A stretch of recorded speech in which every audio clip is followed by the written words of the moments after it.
चलिए guys class शुरू करते हैं। देखिए हमारा अगला क्वेश्चन है 3x² + 4x - 4। ठीक है, हो सकता है इन क्वेश्चंस के हम जो है वीडियो थोड़ा छोटा रखने के लिए इनको हो सकता है 1-1 क्वेश्चन कराएं, हो सकता है कि किसी दो को बाद में मर्ज कर दें। क्लियर गाइस, थोड़ा वीडियो कोई लेंथ थोड़ा कम रखने की वजह से हम क्वेश्चन कम करा सकते हैं। चारों हमारा एक वीडियो में पॉसिबल नहीं हो पाएगा क्योंकि चारों को एक में ही कराएंगे तो वीडियो बहुत लेंथ हो जाएगी। ठीक है, तो लेंथी वीडियो से बचने के लिए हम हो सकता है एक क्वेश्चन करा दें, हो सकता है दो को मर्ज कर दें लास्ट में जाके। क्लियर गाइस, चलिए शुरू कर लेते हैं। हमारा क्वेश्चन है 3x² + 4x - 4। ये एक बहुपद दिया गया है और ये एक द्विघात बहुपद है क्योंकि इसके चर की अधिकतम घात कितनी है 2। तो ये किस प्रकार का बहुपद है? द्विघात बहुपद है। और द्विघात बहुपद के हमें शून्यांक निकालने हैं और उनके शून्यांक और गुणांकों के बीच संबंध की जांच करनी है। देखो जब भी आपको द्विघात बहुपद के शून्यांक ज्ञात करने होते हैं तब हम उसके क्या कर रहे होते हैं? गुणनखंड कर रहे होते हैं। गुणनखंड विधि से ही हम उसके शून्यांक ज्ञात करते हैं।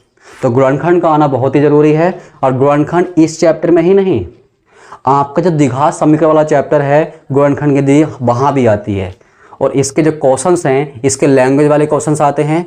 ठीक है, और ये 4 मार्क्स के क्वेश्चंस आपके एग्जाम में आते हैं, कि याद रखें। ठीक है, 1 से 2 क्वेश्चन पक्का एग्जाम में रहता है इसका।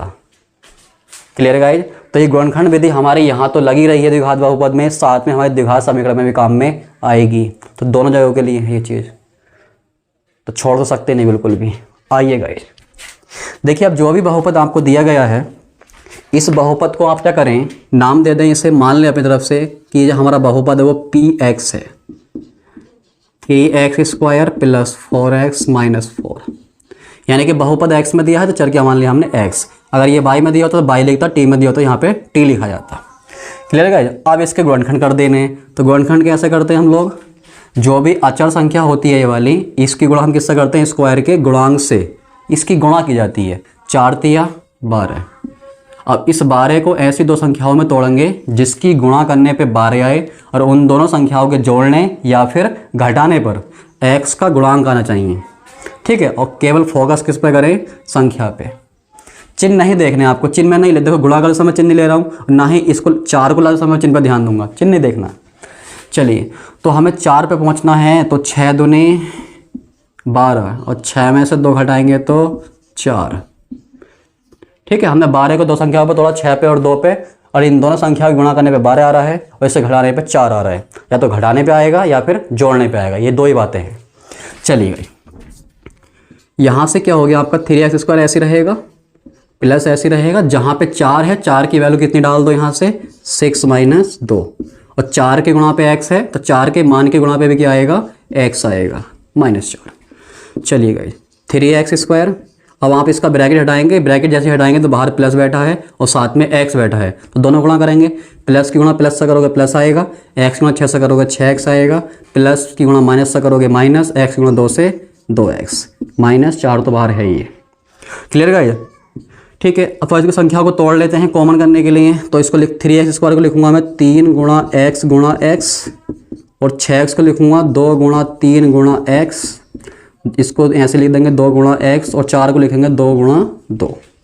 सही है, पहले वाले जो 2 पदों का जोड़ा बनाओ, लास्ट वाले 2 पदों का जोड़ा बनाओ, और पहले वाले जोड़े में जितना कॉमन हो सके उतना कॉमन कर लो। और कॉमन कौन होते हैं? जो इन दोनों पदों में दिए होंगे। तो आप 3 इसमें देख रहे हैं तो 3 हमारा यहाँ भी है, कॉमन होगा। x यहाँ देख रहे हैं तो x यहाँ भी है, कॉमन होगा। लेकिन दूसरा x यहाँ नहीं है, 2 यहाँ है, यहाँ नहीं है। ठीक है, यानी कि 2x कॉमन नहीं आएगा। कितना कॉमन आ रहा है यहाँ पे? 3x कॉमन आ रहा है, 3x। और जो भी बचेगा वो गुणा पे लिख देंगे। यहाँ से कितना बचा? x, प्लस तो प्लस और माइनस होता तो माइनस लगाते। उसके बाद यहाँ से कितना बचा आपका? 2, ब्रैकेट बंद। ठीक है, कॉमन करने के बाद जो भी यहाँ बचेगा दोनों पदों पे उसे इसके गुणा पे और ब्रैकेट में लिख दिया जाता है। इसके बाद इस वाले जोड़े में से कॉमन करना है, तो इस जोड़े का जो पहला पद है, इस जोड़े का जो पहला पद है और पहले पद का जो चिन्ह है वही कॉमन आता है। सही है, दूसरे वाले जोड़े के पहले पद का चिन्ह कॉमन आता है। माइनस तो माइनस कॉमन आएगा, प्लस तो प्लस कॉमन आएगा। अब संख्या में देखो क्या कॉमन है दोनों में? देखो 2 यहाँ भी आ रहा है, 2 यहाँ भी आ रहा है, 2 कॉमन आएगा। ठीक है, x यहाँ पे नहीं है, कॉमन नहीं आएगा। दूसरा 2 यहाँ है, यहाँ नहीं है, कॉमन नहीं आएगा। चलिए, तो केवल कितना कॉमन आ रहा है? -2। और जब संख्या माइनस की कॉमन आती है तो माइनस वाला बन जाता है प्लस, और ठीक है, और प्लस वाला बन जाता है माइनस। तो यहाँ तो दोनों ही माइनस के हैं तो दोनों प्लस हो जाएंगे। ठीक है, 2 जा चुका है, कितना बचेगा प्लस का x, और ये माइनस प्लस बन जाएगा। यहाँ से भी 2 जा चुका है, 1 2 बचेगा। Clear guys? अब इस वाले पद को देखो और इस वाले पद को देखो, दोनों में x + 2 आ रहा है तो ये कॉमन हो जाएगा। तो x + 2 कॉमन कर लेंगे, कितना बचेगा, यहाँ से बचेगा 3x और यहाँ से बचेगा माइनस का 2, और एक किसके बराबर है, px के बराबर।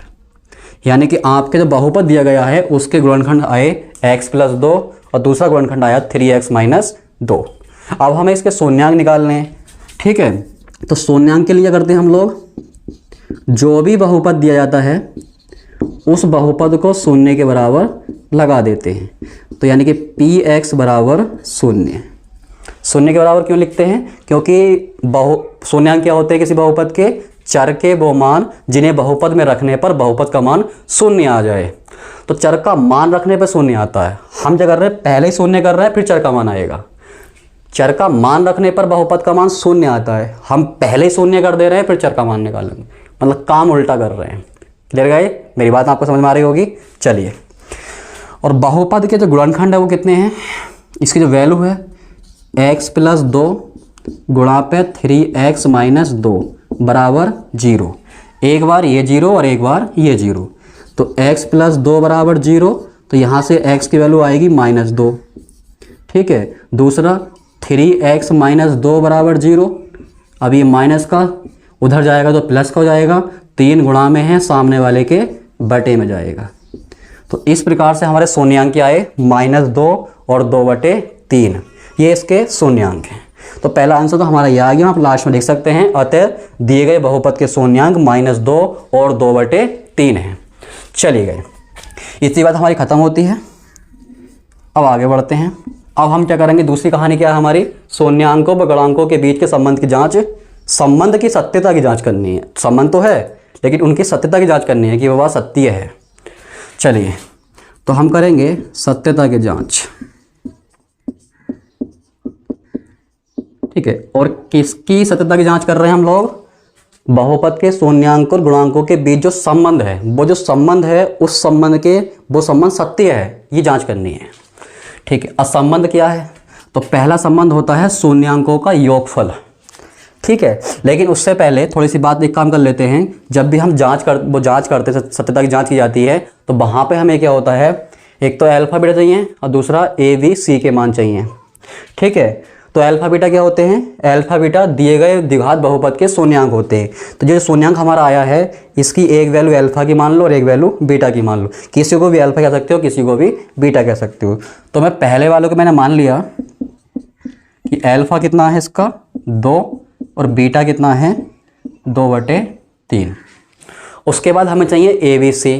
तो जो हमारा ये बहुपद दिया है, इस बहुपद की तुलना किससे कर देंगे, जो हमारा द्विघात बहुपद का जो मानक रूप होता है ax² + bx + c। इस बार मैं डायरेक्ट लिखूंगा, लास्ट क्लास में तुलना करके लिखा था ये चीज़। ठीक है, मतलब क्या होता है, तुलना करते समय क्या होता है, मैं इस वाले बहुपद की तुलना इससे करूंगा। इसका अर्थ क्या है कि x² के गुणा पे यहाँ पे a है, यहाँ पे x² गुणा पे कितना है 3 है, यानी कि आपने a का मान कितना लगाया है 3 लगाया है, यानी कि a की वैल्यू हो गई 3। यहाँ पे x का गुणांक +b है, यहाँ पे x का गुणांक +4 है, यानी कि b की वैल्यू यहाँ पे +4 ली गई है। अचर पद प्लस का c है, यहाँ पे अचर पद -4 है, यानी कि आपने c की वैल्यू -4 लगाई है। क्योंकि जितने भी द्विघात बहुपद बनेंगे वो इसी से बनेंगे, दुनिया जहाँ के जितने भी द्विघात बहुपद बनेंगे वो इसी से बनेंगे। ये आपका द्विघात बहुपद का व्यापक रूप है। ठीक है, और जितने भी आपके मानक रूप बन रहे होंगे वो सब इसी से बनेंगे। और कैसे बनते हैं, हमें कुछ नहीं करना होता है, ए बी और सी के मान वहाँ पे चेंज करने होते हैं। तो आपने जब ये बहुपद बनाया होगा तो इसी के हिसाब से बनाया होगा ना। तो आपने ए के स्थान पे 3 रखा होगा, बी के स्थान पे 4 लगाया होगा और सी के स्थान पे -4 लगाया होगा, तब उस वाले बहुपद से ये बहुपद बन के तैयार हुआ होगा। क्लियर गाइस, ये बात आपके दिमाग में चली गई होगी। चलिए, अब संबंध पे आ जाते हैं। तो पहला संबंध है शून्यांकों का योगफल, यानी कि अल्फा + बीटा। दोनों शून्यांक को जोड़ दो तो क्या, तो इनकी जो जोड़ है वो क्या कहलाएगी, इनका योगफल। कितना होता है -b/a, ये शून्यांक हैं और ये गुणांक हैं, और इनके बीच में ये संबंध है कि अल्फा प्लस बीटा बराबर है माइनस बी अपॉन ए के, ये संबंध है इनका। अब जांच करनी है, इसके दोनों बराबर आने चाहिए। तो अल्फा की वैल्यू -2, बीटा की वैल्यू 2/3 बराबर माइनस बी की वैल्यू +4, ए की वैल्यू +3। ठीक है, ये वाली भिन्न है, ये भिन्न नहीं है, तो जो बटे बनवा लो, भिन्न बना लो। बटे वाली संख्याओं का एलसीएम आता है, ये सभी को आता होगा। फिर बन के 3 में भाग करेंगे, 3 बार जाएगी, 3 दूनी 6, फिर 3 गुना 3, एक बार गई, 1 की गुणा ऊपर 2 बराबर -4/3। अब -6 + 4 कितना, सॉरी -6 + 2 कितना आएगा, -4/3 बराबर -4/3। ठीक है, क्या दोनों मान बराबर आ रहे हैं? बराबर हैं, तो हो गई जांच। ये तो बराबर नाम है कि अल्फा प्लस बीटा बराबर होता है इसके, तो आ रहा देखो। ठीक है, दूसरा क्या है हमारा, शून्यांकों का गुणनफल। मैं हिंदी में लिख रहा हूँ शून्यांक गुणनफल, आप समझ जाना इस बात को। मैंने अल्फा इंटू बीटा लिखा है, तो इसका मतलब क्या है, ये शून्यांकों का गुणनफल है। और इस कितना होता है, C/A के। ठीक है, चलिए, तो अल्फा की वैल्यू हमारे पास कितनी है, -2, और बीटा की वैल्यू कितनी है, 2/3 बराबर C कितना है, -4, A कितना है, 3। ठीक है, अब ये गुणा में है तो गुणा हो जाएगी, -2 की गुणा +2 से करोगे तो -4 आएगा, बटे में 3 बराबर -4/3। अब देखो यहाँ भी क्या हो रहा, दोनों बराबर आ रहे हैं। बस यही होगी जांच। Clear guys? आई होप आपको हमारी ये क्लास पसंद आई होगी। तो अगर हमारी क्लास पसंद आई हो तो वीडियो को लाइक करें, चैनल को सब्सक्राइब करें, और अपने फ्रेंड्स में वीडियो को शेयर करें, जिससे ज़्यादा से ज़्यादा स्टूडेंट का बेनिफिट हो सके। ठीक है, और हमारी जो मुहिम है कि ये हमारी जो क्लास है वो प्रत्येक गरीब बच्चे के पास पहुँचे, जो अच्छे कोचिंग अफोर्ड नहीं कर पाते हैं, उन बच्चों के पास ये वीडियो पहुँचे, जिससे वो बोर्ड एग्जाम में अच्छा स्कोर कर सके। Clear guys? ओके।